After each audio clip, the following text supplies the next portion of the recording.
All right. So we are now going to do a bonus slasher trivia. And this is gonna hurt. I'm gonna kick Peter's tail. I'm gonna kick probably. Wait, Peter, I'm gonna kick your fanny. For our UK listeners, I'm kicking Peter right in the fanny. Oh boy, Maggie, please if don't you're do listening, that on video. If you're listening, Maggie, I'm sorry. So I thought I should explain what this is because this might be confusing. I go to a horror trivia night twice a month in Portland with our local horror movie club, and the horror movie club just attends. They don't put it on, but there's a nice group of people that usually do this twice a month, but sometimes they let people sub in. And so longtime attendees can have the option to write categories and come as a group. And so 4 of us are going to guest host in a couple of days. And I've told Joel and Peter about the horror trivia a few times, and they wanted to see some sample questions. And I thought, well, I don't know how to get a hold of the ones that are usually read, but I did my best to try to emulate what they do without copying their questions. And so I wrote 1 round, there'll be 4 rounds with 10 questions each. And then there'll be some tiebreaker questions if there's ever a tie. But I wrote a 80s slasher round, which I called Slash-tastic 80s because I had a witch round prepared, but they did a witch round last month after 2 years. I'll just call Greg. Yeah. Okay. Put your phone away. You're not allowed to do that. And I closed. I just, for what it's worth, and I'm far too guilty to lie about this. I closed IMDb, and like I said, it'd be much funnier if we humiliate ourselves. Let's go. Yeah, questions like this. Okay. It'll be hard if you don't like 80s slashers. You know, I'm good at this kind of stuff. I try to come up with questions that I would be able to answer myself without having to look things Here's up. the problem I have. I think I'll be good with very mainstream, mostly 80s. I mean, like Freddy, Jason, Michael, that kind of stuff. But if you start getting too deep in the woods with them, I'm going to go, uh-oh. Ask me questions about, the French Extremity movies, and I'm going to know titles, and that's it. So okay. Everybody has their strong spots. There's no shame. Okay, I'll get started here. We've been mushy here, so our brains are fried anyway. Hey, we had to sit through The Haunting of Seacliff Inn, so that's my excuse for why.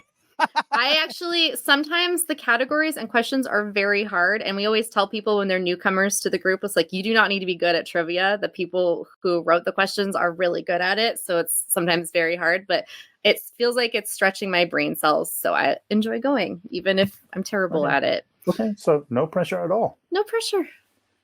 I'm not giving out prizes or anything. So. Oh, never mind.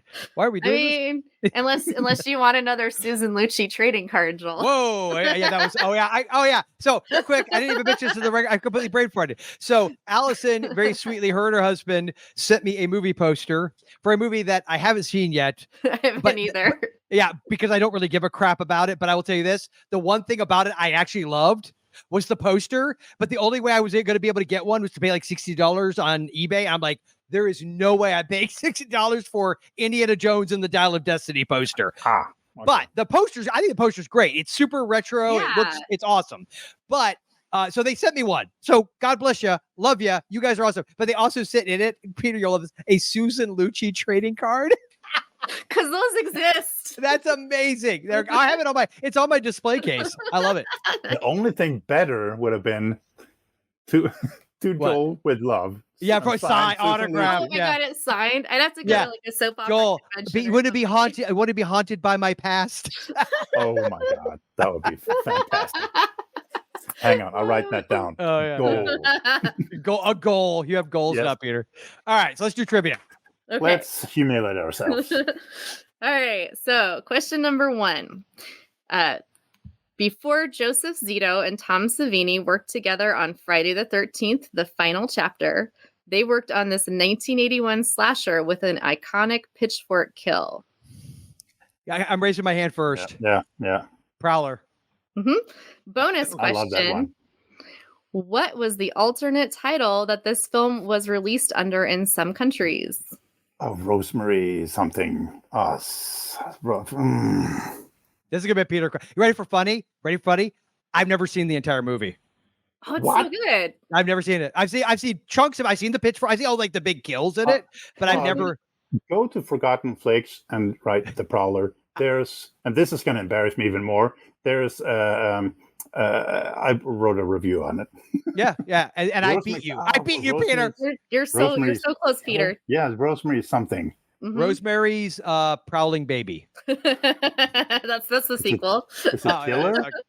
Rosemary's Killer. Rosemary's Fire. That is it. It's Killer. Got it. Yep. Well, that is a horrible title, so I'm glad they went with the Prowler, even though it's kind of basic. Yeah. Well, so exactly. They did it. They had to do an edited version for some countries where they wouldn't allow some of the Tom Savini gore and violence. So they released it under a different title, and if you watch that version, it's the watered down version. The through the head, yeah. Mm-hmm. But watch the Prowler, Joel. It is. I need to. I know. Like I said, like there's so many movies I know crap about that I've never seen, or I've only seen like chunks of. You know. Same. Yeah. Okay, number 2. This is a quick one. Name the Little House on the Prairie actress who stars in 1981's Happy Birthday to Me. Melissa Gilbert. Melissa Gilbert. Nope. Is that Melissa Gilbert? No, who is it? It's the older sister. It's the older sister, right? Anderson something. Anderson. So last name. What is her first? What is it? No, Gilbert is the daughter, right? That's Laura. Sue Anderson. Melissa Sue Anderson. Dang it! I was conflating her and Laura, wasn't I? Yeah. Dang it! Right? Oh, I knew it was I knew it was Beth, right? Was that the older sister, Beth? By the way, Little House on the Prairie had the most terrifying Halloween episode when I was a child. Traumatized me. Did you see that one? Mr. Olsen chops off the head of Mrs. Olsen, but it was like a wax dummy. And nice. And the end of the episode, they're like hiding in like a basement, and they roll Mrs. Olsen's head in slow motion. I was traumatized. I need to see that. It was traumatizing. We watched that show I digress. all the time. Oh my God. It was on the wrong time, so we had dinner watching it. So Melissa Sue Anderson is also in a really awesome made-for-TV horror movie that I'm really hoping will come up at some point. Okay. It's from I think also from 1981. She was, trying to not be a good little prairie girl anymore. Okay, so number 3. What was that? No. Just let it hang, Peter. You ain't got to look it up. In the Italian slasher Stage Fright, I just dropped my phone. A group of actors are stalked by a killer as they rehearse for a musical. What does the killer wear as he kills the cast one by one? I'll let Peter go because another one I haven't seen, but I know what it is. Go ahead, Peter. It's an owl. Yes. Yeah. Yep. I knew that one too. You guys are doing great. Okay. Especially since I've only seen like chunks of these movies. I did see Happy Birthday to Me when I was far too young. That one I did see, but the other two I've only seen bits of. That's messed up. I know, it really is. I was like 12. I was staying over at a friend's house. That was traumatizing. It's a good age. Okay. Maybe 11. I may have been 11 actually. Number 4, and this is for 2 points. In 1980, Jamie Lee Curtis appeared in 3 horror films. 2 of them were slashers. For 1 point each, name the 2 slasher films. Okay, 1980? Mm-hmm. Terror Train? Yeah. And Prom Night? Yes. Oh, okay. Those the only 2 I got to. What's the other one? I was thinking, like she was the Fog. That's a slasher. Yeah. I know Terror Train. I love the Fog so much. Yeah, I do too. It's great. Talk about a ghost movie that's good. Mm-hmm. Come on. Yeah. That. All right. Number 5. After starring in Valley Girl, this actress played the dual roles of Muffy and Buffy in 1986's April Fool's Day. Deborah Foreman. There you go. There you go. What's sad? As soon as you said Valley Girl, I knew who you were talking about. Yeah. I mean, I feel like that kind of helps give it away. So there's also a bonus for this one. Okay. Name the Friday the 13th Part 2 actress who plays the final girl who is also in this film. Amy Steele. Yes. All right. You were worried. Peter, you gotta be fast, Peter. Your reflexes, man. Come on. Yeah, my brain is saying it, but that's you can't hear that. Okay. In the bar, we just write it on answer sheets and turn them in, and then they tally everything. So there's no yelling out answers, which is Cool. That makes it a little easier. Yeah. That way everybody gets their points and then they add up the points at the end. And then whoever didn't miss any. Keeping a tally. I'm not keeping a tally, so we're not going to come see who won. Dang All right. Number 6. In 1987's Killer Workout, aka Aerobicide, the members of Rhonda's workout are being brutally murdered. What bizarre novelty item is the preferred weapon of the killer? So I literally just added this, I think, on Tubi to my queue because I've never seen it, but I've always wanted to. So I'm gonna guess. This is spoiler. this is a total. I don't care. I'm not saying who the killer is. I'm just saying what do they like? Okay, I'm gonna guess based on everything. It's either gonna be some kind of free weight or a tanning bed because it's the 80s. It's neither of those things. Okay, then I have no idea. It's not gym related. It's not. No. I mean, there's multiple weapons used, but the killer definitely has like a favorite weapon. That's they're like Jason and his machete. He uses lots of other stuff, but we always think of him with the machete, want me to right? Just tell you. Yeah, please do. Please do. It's a giant safety pin. She has this giant safety pin, like she's gonna diaper a giant baby. Wow, that's amazing. Yeah. That is nice. I am gonna that's getting up priority. It's getting bumped up the queue. It's definitely low budget and trashy and fun. Yeah, I've seen bits and pieces of it. I haven't. Apparently, I haven't seen those kills. It doubles nicely with Death Spa. Yeah, in fact, there's weirdly a Death Spa moment because they when people are dying at the gym.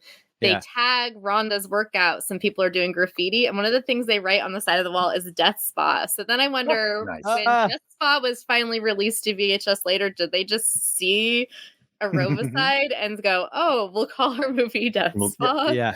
Probably. Yes, possibly. Maybe. So number 7.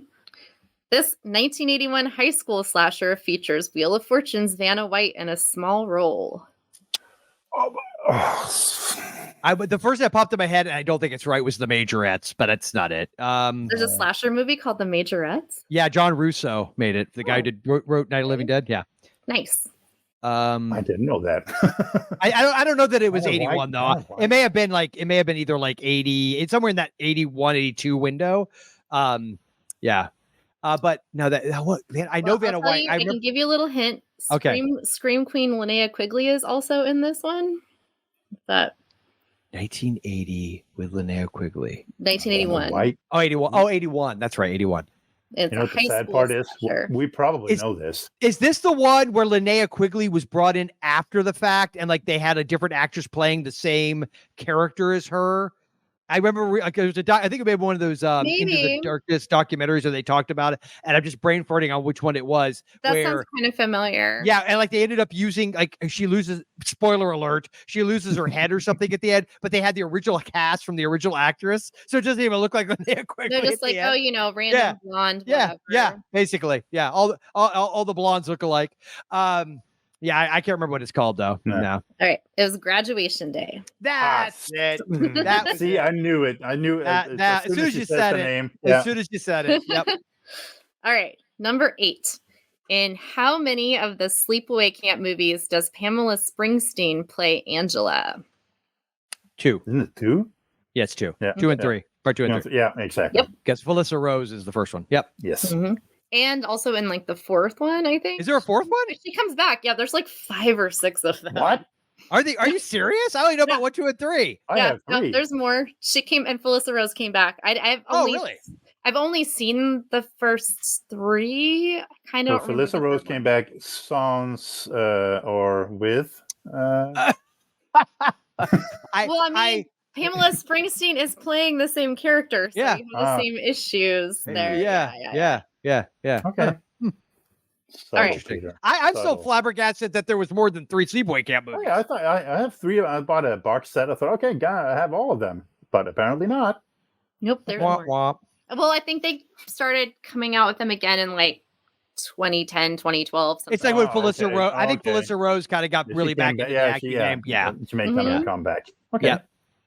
Okay, number 9.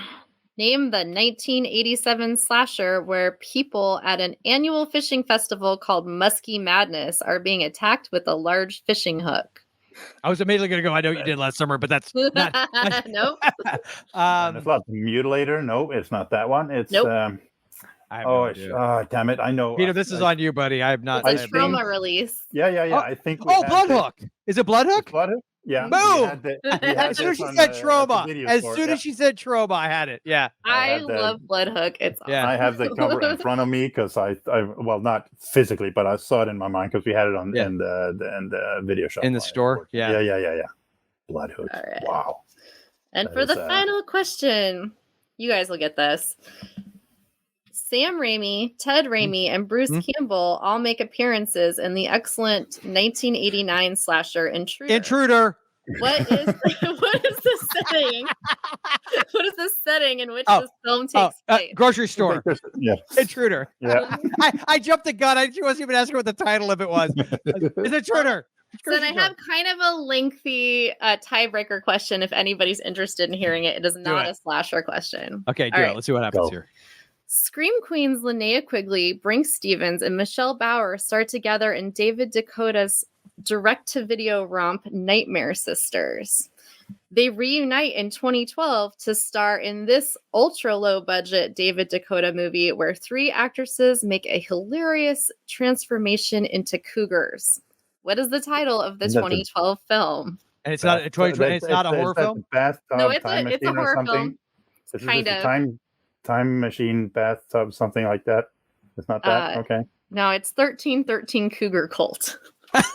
13. Okay, I thought of a different movie then. It's ridiculous. It's so David Dakota did some really fun stuff in the 80s and early 90s. Yeah, and then when he stopped having a budget, he just started making these movies with some probable porn actors in his house. And he just used the house as a set. And sometimes he would do kids' films like A Talking Cat or A Talking Pony.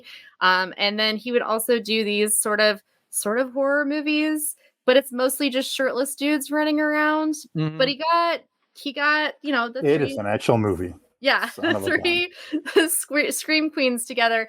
And he just has like a graphic of their heads turning into cougars quickly. So we just want to look up a clip on YouTube. It's hilarious. Rufus Darwin and Cooper Smith are 3 nerdy but hunky young college students who score themselves a dream summer job working at a swanky mansion owned by wealthy and sexy middle-aged babes Clara, Victoria, and Edwina. Mm-hmm. Okay. So depending on if the trailer is not red band, if it's more of a green band type trailer, maybe I'll throw it on the end of this if I can find it. Yeah. So, but I wouldn't recommend watching the whole movie because as much as I love the 3 of them so much, I mean, you could just watch their clips. It's boring. There's a lot of padding of just shirtless young dudes running around. It's basically the beefcake version of Haunting of Seacliff Inn. Yes. Mm-hmm. You get to see a lot of the inside of David Dakota's house, which is mostly white, and he's got a red VW Bug thing that's furniture in his house for some reason. Oh, I was thinking about Hot Tub Time Machine. It sounds nice. Mm-hmm. All right, well, that was a fun little bonus that we got to do. So thank you for that. We did far better than I thought we would. I thought we were going to totally humiliate ourselves. So, well, if I get to do my witch round later on, I might bust out with that for you guys later. Some other that one I will bomb. That one I will bomb miserably. Yeah, for sure.